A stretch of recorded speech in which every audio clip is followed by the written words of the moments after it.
आज हम उस काले दिन की बात करेंगे जिसने भारत की राजनीति को झकझोर दिया। राजीव गांधी की हत्या। एक पायलट से प्रधानमंत्री बने राजीव गांधी ने देश को तकनीकी क्रांति की ओर बढ़ाया, लेकिन 21 मई 1991 की रात उनकी कहानी हमेशा के लिए बदल गई। श्रीपेरम्बुदूर, तमिलनाडु, चुनावी रैली का माहौल था। लोग अपने नेता की एक झलक पाने को बेताब थे। भीड़ में एक महिला धनु चंदन का हार लेकर राजीव गांधी के पास पहुंची।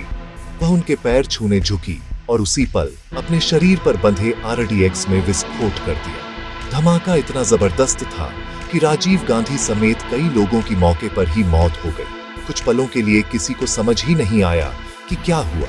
चारों तरफ धुआं, चीख पुकार और मातम। ये सिर्फ एक व्यक्ति की हत्या नहीं थी, बल्कि भारत के लोकतंत्र पर सीधा हमला था। इस घटना ने देश की सुरक्षा व्यवस्था और खुफिया तंत्र की कमजोरियों को उजागर कर दिया। आखिर इस हत्याकांड के पीछे कौन था?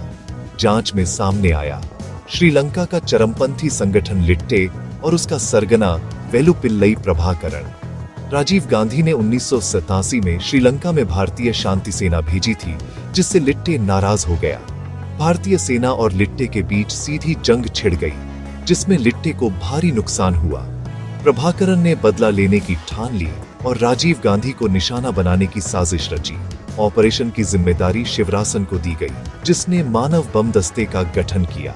धनु को आत्मघाती हमलावर के रूप में तैयार किया गया और हरिबाबू नामक फोटोग्राफर को सबूत जुटाने के लिए साथ भेजा गया।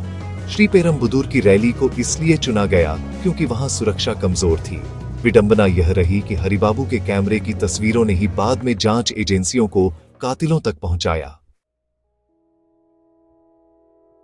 धमाके के बाद पूरे देश में शोक की लहर दौड़ गई। लोग टीवी से चिपक गए, सड़कों पर सन्नाटा छा गया।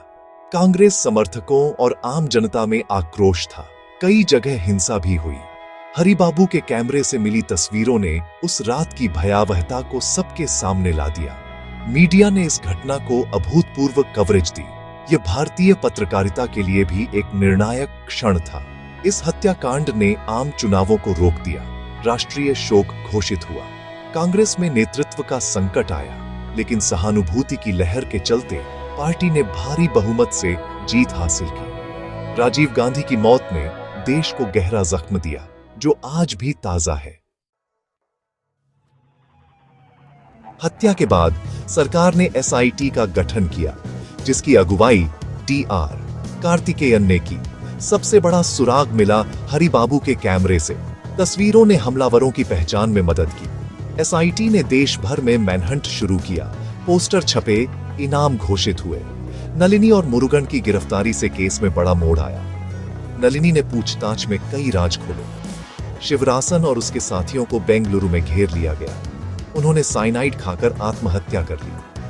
कुल 26 लोग दोषी ठहराए गए, लेकिन सुप्रीम कोर्ट ने बाद में कई को बरी कर दिया।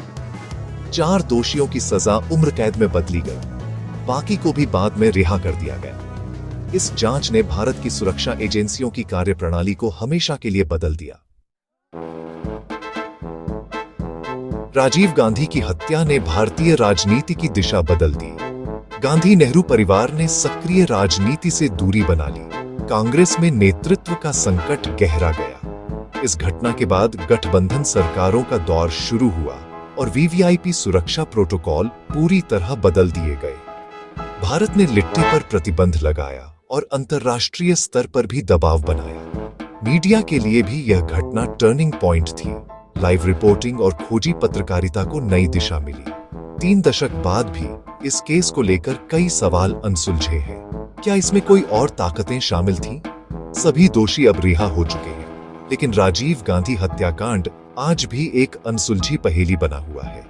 यह घटना भारतीय इतिहास में हमेशा एक गहरे जख्म की तरह